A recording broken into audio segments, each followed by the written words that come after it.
Ever get that feeling, like time's this river just relentlessly carrying you downstream and you're just watching the banks go by? Yeah, definitely. You can't exactly jump out and stroll back to that amazing slice of pizza you had an hour ago, right? Or maybe take a quick dip in the primordial soup. If only. Well, what if that rather straightforward picture isn't the whole masterpiece? Welcome back to the deep dive. Glad to be here. Today, we're plunging into some truly mind bending ideas about time, the kind of stuff that makes you tilt your head and go, huh. It really does stretch the brain, this topic. We're going to be exploring concepts cooked up by some heavyweight thinkers, the likes of Hawking and Penrose, drawing from their explorations in Hawking on the Big Bang and black holes. Right, looking at the very fabric of space-time. Think of it as trying to understand the recipe for space-time itself, and whether the instructions include a do not bend or fold warning for timeline. That's a good way to put it. Our mission, should you choose to continue listening, and I highly recommend you do, it gets wild, is to unpack these complex notions in a way that doesn't require a PhD in astrophysics, but still gives you those glorious aha moments. Making the complex accessible, hopefully. Exactly. We want to leave you pondering the universe's quirks long after we're done chatting. Okay, so where do we even begin with something as slippery as time? Well, maybe starting with how things can actually move through it, like the basic rules of the road. Good idea. Let's start with this idea of time-like and causal curves. Now, I know it sounds like something you'd find diagrammed on a particularly complex subway map. Huh. Yeah, it can sound a bit technical. Yeah. But what's fascinating here is how physics attempts to describe something so utterly fundamental to our experience, yet so elusive when we try to pin it down with equations. Exactly. So, a time-like curve, at its heart, is simply the path that anything with mass can take through space-time. Like you, me, this planet. Right, anything solid, basically. Yeah. And the really crucial bit, it's always directed forward in time. Think of it like walking, right? You can walk forward, you can walk backward in space, but you can't unwalk the time it took you to take those steps. Your personal clock is always ticking onwards. No reverse gear on that one. The fancy way physicists describe this is with future-directed tangent vectors. Imagine drawing a tiny arrow showing the direction of movement at any single point along that path. For anything with mass, that arrow always points towards the future. Always forward in time. So the fundamental insight here is that as much as we might wish otherwise, physics dictates a one-way journey through time for anything with mass. No cosmic rewind button for that embarrassing thing you said at the party. Precisely. And then they have causal curves. These are like the time-like curves, Yeah. but they include the paths that massless things like light can take. Yeah. Okay, so widening the definition a bit. Exactly. Light is the universe's ultimate speed demon.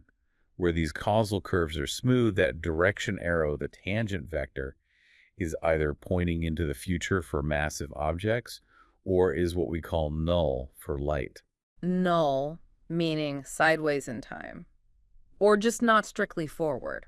It means traveling at the speed of light on the edge between time-like movement and, well, something else. It's still moving causally forward, but it's the boundary case. Now, causal curves are continuous, meaning there are no breaks in the path, but they can have sharp corners. They're not always perfectly smooth. Like a light beam bouncing off a mirror. Kinda, yeah. Think of a lightning bolt that's a path light takes, and it's certainly not always a gentle curve. So causal curves represent the absolute speed limit of the universe, encompassing both us, slow-moving, mass-filled beings, and the super speedy photon. Right, so time-like is for us regular folks always moving forward in time, and causal is the broader category that includes light, which can zip around at the ultimate speed limit, but still within the bounds of cause and effect. You got it. Now, what about these inextensible curves? That sounds like a path you really don't want to be on if you're looking for a way out. Yeah, it's not exactly a trap, but more like a curve that just keeps going, either endlessly into the past or endlessly into the future. So they don't just stop. Right. If it goes on forever in both directions, we just call it inextensible. The idea of these curves that never end becomes important when we think about the boundaries of space-time, or perhaps the lack thereof. How so? Well, if a time-like or causal curve did have a full stop, an endpoint, it would imply that it could have continued further as a causal curve, either before that point or after.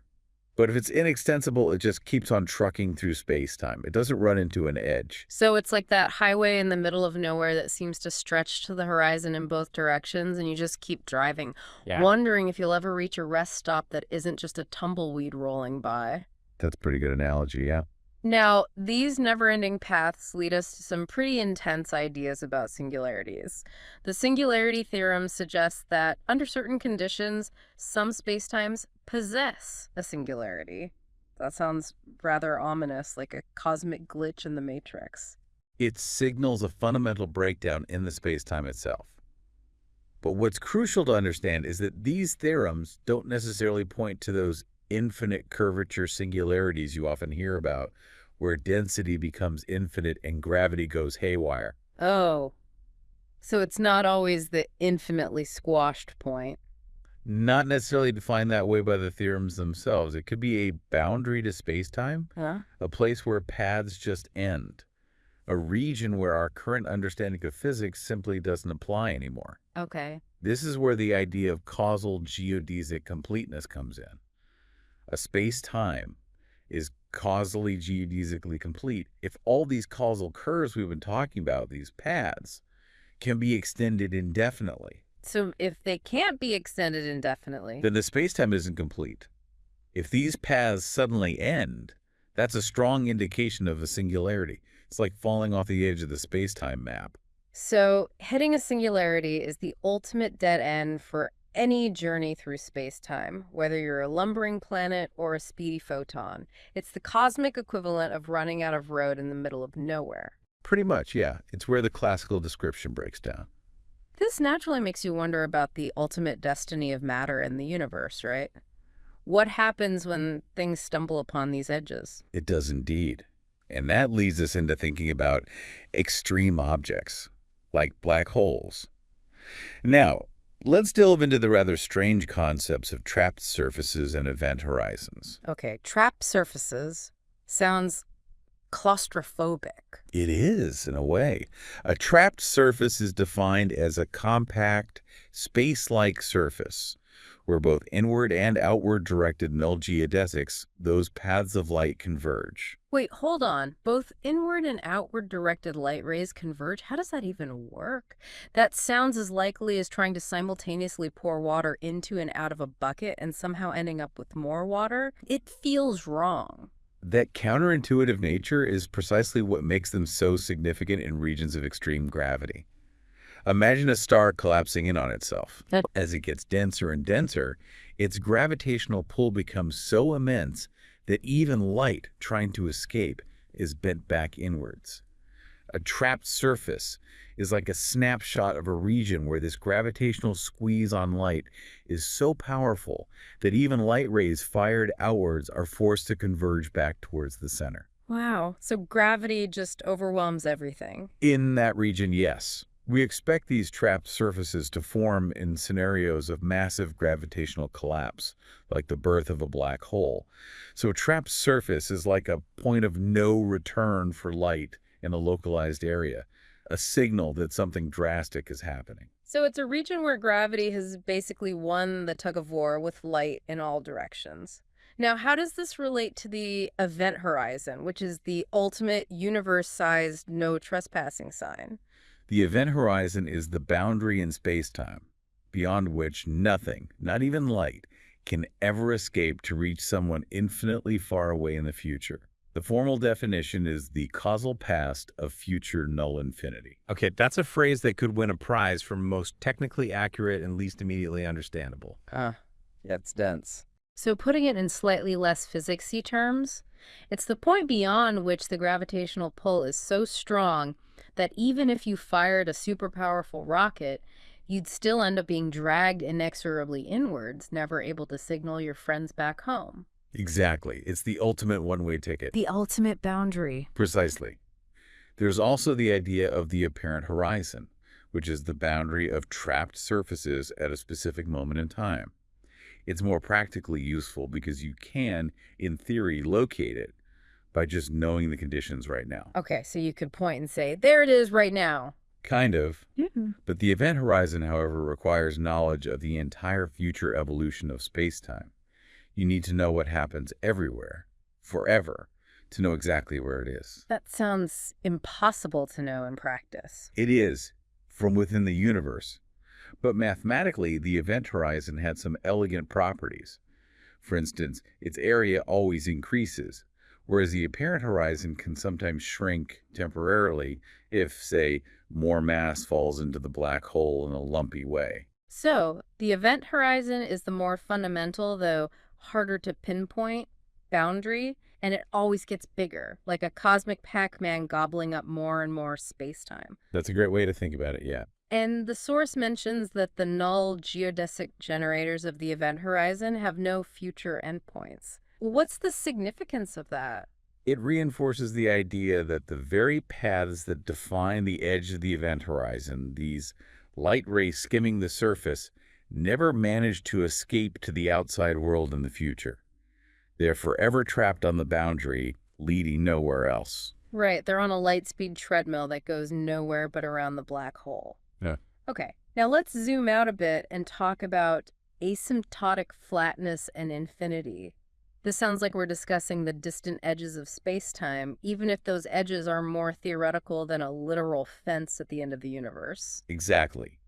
An asymptotically flat space-time is one that, far, far away from any gravitational sources like stars or black holes, starts to look like the flat, uneventful space-time of special relativity, what we call Minkowski space. So, like, the further you get from the city center, the flatter the landscape gets. That's the idea. And to make this precise, physicists talk about different kinds of infinity. There's past time-like infinity, which is where all the paths of massive particles conceptually begin in the infinitely distant past. The source. Future time-like infinity, I plus, is where they end up in the infinitely distant future.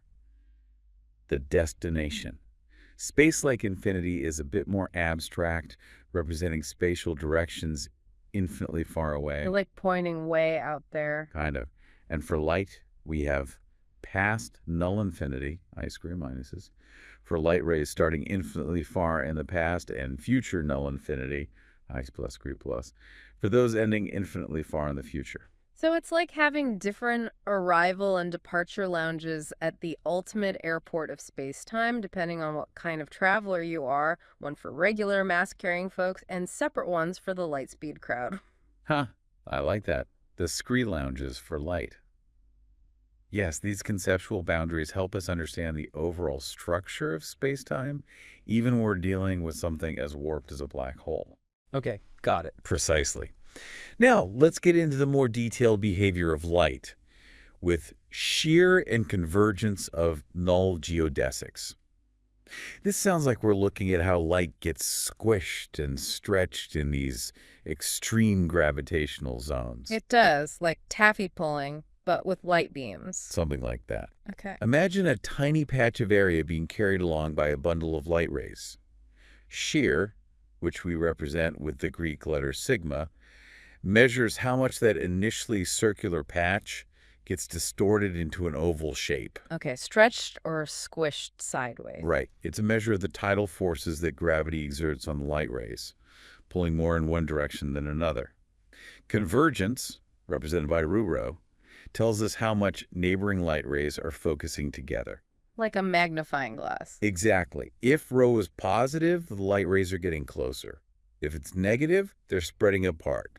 Think of it like focusing sunlight with a magnifying glass, this positive convergence. And the source material mentions that if this convergence starts out positive on a trapped surface, meaning the light rays are already being pulled inwards, it has a tendency to remain positive. So once they start focusing, they keep focusing. Generally, yes, in that situation. This can lead to the formation of focal points or caustics, A focal point is where these converging light rays eventually cross. Think back to the magnifying glass analogy. The point where the sunlight is most concentrated and could potentially burn a leaf is the focal point. Uh-huh.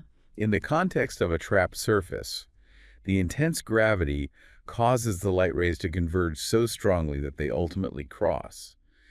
And this crossing is often associated with the presence of a singularity, or at least a boundary to the space-time region we're examining. So the focusing light points towards the breakdown. It's a strong indicator, yes. The light gets so intensely focused, it effectively reaches a point of no return, further indicating the extreme gravitational conditions. So the light gets squeezed and stretched and ultimately focused to a point where, well, presumably the laws of physics as we know them start to break down. Not a place you'd want to be caught in rush hour. Definitely not. Now, this brings us to something that still blows my mind. Black hole, thermodynamics, and entropy. The idea that these cosmic vacuum cleaners have a temperature and a measure of disorder feels completely backward. It does seem paradoxical at first glance, doesn't it? But the analogy to thermodynamics is surprisingly deep and mathematically robust. We have what are known as the four laws of black hole mechanics, and they have a direct parallel to the four laws of thermodynamics. Okay, like what? For example, the 0th law of black hole mechanics states that the surface gravity, that's kappa of a black hole, that is settled down into a stable state is constant across the entire event horizon. This is analogous to temperature being uniform throughout a system in thermal equilibrium. So the pole is the same everywhere on the edge, just like temperature is the same everywhere in a cup of coffee left alone.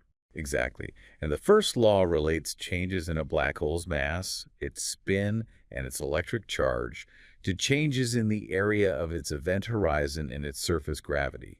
Much like the first law of thermodynamics, connects changes in internal energy to heat and work. Surface gravity acting like temperature. And the area A of the event horizon being linked to entropy. That's still wild to me. Entropy is usually associated with the amount of disorder in a system, like the difference between a neat stack of books and a chaotic pile. What kind of disorder can a seemingly featureless black hole possess? That's the million-dollar question Jacob Bekenstein first asked. The entropy of a black hole, which is indeed proportional to the area of its event horizon, is thought to represent the staggering number of possible internal configurations, microstates, that could result in the same external black hole that we observe.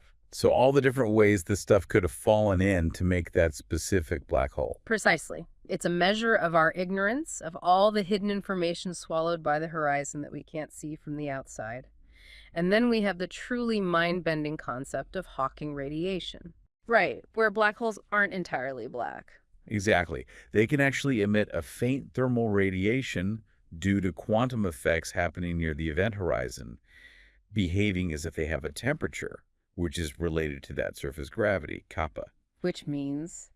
This implies that black holes can theoretically very slowly lose mass and eventually evaporate over incredibly long time scales. Black holes evaporating. That's like discovering that a black hole is actually the universe's slowest leak. Yeah, slowest leak ever. And the source mentions that the initial vacuum state can differ from the final vacuum state in the presence of a gravitational field leading to the creation of these particles. How does the intense gravity actually pull something out of nothing? That sounds like magic. It's quantum field theory in curved space-time, which is Oh. maybe the closest thing to magic in physics. In the flat space-time of special relativity, the vacuum state, a region with no particles, is a well-defined concept. Everyone agrees on what no particles mean. Okay, empty space. But in the highly curved space-time around a black hole, the intense gravitational field can warp and distort the quantum vacuum itself. Different observers won't agree on what constitutes the vacuum. This disagreement, this ambiguity, leads to the spontaneous creation of pairs of virtual particles near the horizon. Virtual particles, like theoretical ones. They pop in and out of existence constantly, even in empty space. But near a horizon, one of these particles might fall into the black hole, carrying negative energy relative to infinity, effectively reducing the black hole's mass, while the other escapes as Hawking radiation, carrying positive energy away. So the black hole pays for the escaping particle by shrinking a tiny bit. That's the essence of it.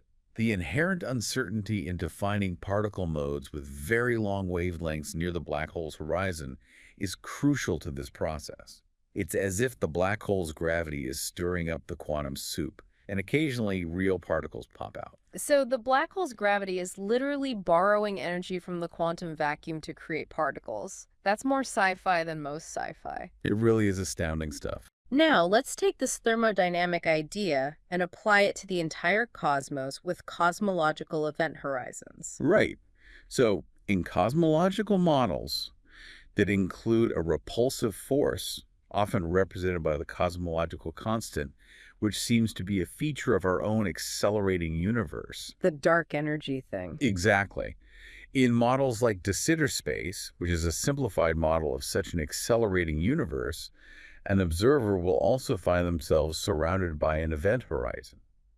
Wait, we have an event horizon. Conceptually, yes. This is because the expansion of the universe is accelerating, and light emitted by extremely distant objects beyond a certain distance will never be able to travel fast enough to reach that observer. Space is expanding too quickly between us and them. So there are galaxies out there whose light will never ever reach us. That's the idea. And similar to black holes, this cosmological event horizon has an associated surface gravity and a corresponding thermal radiation, like a very, very low temperature background heat. The entire universe having a temperature and entropy. My brain officially needs a reboot. It's a lot to take in. Let's try to wrap our heads around the arrow of time in cosmology, particularly Hawking's later thoughts on this. This is the big question. Why does time seem to only move forward, and why does that direction align with the universe's ongoing expansion? This is one of the most profound and still unresolved mysteries in physics. We have these different arrows of time. The thermodynamic arrow points in the direction of increasing disorder or entropy. Like an ice cube melting in a glass of water. That's a one-way process where order decreases and entropy increases. You don't see the puddle spontaneously becoming an ice cube. Exactly. Then there's the psychological arrow, our feeling of time passing. And the cosmological arrow of time is simply the direction in which the universe is expanding. Why do they all point the same way? Good question. Initially, Hawking explored the implications of his no-boundary condition for the wave function of the universe. This is deep quantum cosmology. The idea that the universe might have a quantum description without a singular starting point. He wondered if this mathematical framework might imply that if the universe were to eventually stop expanding and begin to contract, the thermodynamic arrow of time might also reverse, with disorder decreasing. So, if the universe started shrinking, would broken eggs magically reassemble themselves? That's a bizarrely compelling image. It is. It Yeah. sounds like running the movie backwards. However, Hawking later revised this view quite significantly. Oh. What did he think then? His subsequent thinking, based on further calculations and considering perturbations, suggested that even if the universe were to recollapse, disorder would very likely continue to increase. Entropy would keep going up. Even while everything was getting squished together. Yes, and intelligent beings living in that contracting phase would still perceive time as flowing in the direction of increasing entropy within their own local environment. Their computers would still generate heat, their memories would still form in the direction of more disorder locally. So their subjective experience of time would still align with things becoming more disordered, even as the universe as a whole was getting smaller. The arrow points towards messiness, regardless of cosmic expansion or contraction. That became his revised view, yes. So, no matter which way the cosmic balloon is inflating or deflating, our personal experience of time is always going to be towards more mess, thermodynamically speaking. That's surprisingly consistent with my experience of doing laundry. Relatable. And the anthropic principle gets a mention here. How does our very existence factor into this cosmic puzzle of time's arrow? Well, the anthropic principle, in this context, offers a potential, though some find it unsatisfying, explanation. It suggests that we observe the universe in an expanding phase, with entropy increasing precisely because those are the conditions necessary for complex structures like stars, planets, and ultimately life to form and exist. So we see it this way because if it were different, we wouldn't be here to see it at all. That's the basic idea. If the universe were in a very different state, perhaps contracting or in perfect thermal equilibrium with maximum entropy, the conditions might not be conducive to the formation and evolution of observers like us. So we find ourselves in a universe that is expanding and evolving towards greater entropy because that's a prerequisite for us to be here to ask the question in the first place. It's a bit of a self-selecting observation. Right, if the universe didn't have these properties, we wouldn't be around to be perplexed by them. It's a bit circular, but it does offer a perspective. It's one perspective, yeah, often debated. Finally, let's briefly touch on wormholes and the tantalizing, probably impossible idea of time travel. The source only gives a fleeting mention, so let's keep our expectations firmly grounded in reality, as disappointing as that might be for sci-fi fans. Right. Wormholes are these theoretical tunnels or shortcuts through space-time, potentially connecting two very distant regions of the universe, or maybe even different points in time. They are valid solutions in Einstein's theory, mathematically speaking. So like cosmic subways. Potentially. The speculation about using them for time travel arises from the possibility of manipulating a wormhole to create closed time-like curves, paths through space-time that could, in theory, allow you to loop back and meet yourself in the past. The classic time machine scenario. Exactly. However, the chronology protection conjecture, a hypothesis championed by Hawking amongst others, suggests that the fundamental laws of physics themselves might conspire against this. How? Particularly quantum effects, like the buildup of vacuum energy fluctuations near the entrance of a potential time machine. These effects might become infinitely strong, creating enormous energy densities that would warp spacetime so violently that they destroy the wormhole or prevent the closed time-like curve from ever forming. So the universe might have a built-in defense mechanism against time paradoxes, enforced by the very fabric of reality, by quantum physics stepping in and saying, nope. That's the essence of the conjecture. It suggests that trying to build a time machine might be fundamentally self-defeating, according to the laws of physics as we understand them. That's a bit of a buzzkill for anyone hoping to meet their younger self, but probably for the best in the long run to avoid any grandfather paradoxes. It seems that way. The universe might be safer, if less exciting in that specific regard. Well, we have certainly taken a deep dive into some incredibly profound ideas about the nature of time today, haven't we? We really have, from the basic rules of motion to black hole evaporation and the fate of the universe. From the fundamental pathways through space-time, these time-like and causal curves, to the bizarre implications of black hole thermodynamics, and that grand ongoing mystery of why time seems to flow in only one direction. And the boundaries, the horizons, both for black holes and the cosmos itself. We even flirted with the possibility, or rather, the likely impossibility of time travel via wormholes. What's truly remarkable is how these seemingly disparate concepts, gravity, quantum mechanics, thermodynamics, cosmology, are all interwoven when you push them to the extremes. They paint a picture of a universe that operates according to rules far stranger and more intricate than our everyday intuition might suggest. Absolutely. The notion that black holes have an entropy proportional to their area, the idea that the universe itself might have a quantum wave function, and the enduring puzzle of the arrow of time, these are concepts that truly stretch the limits of human understanding. They keep physicists busy, that's for sure. So as you go about your day, maybe take a moment to ponder this. Is the linear progression of time that we so readily experience the full story, or is there a deeper, perhaps more fluid reality lurking beneath the surface? A fascinating question to mull over. And if there were, hypothetically, ways to bend or traverse time, what truly mind-boggling implications would that have for the cosmos and our tiny place within it?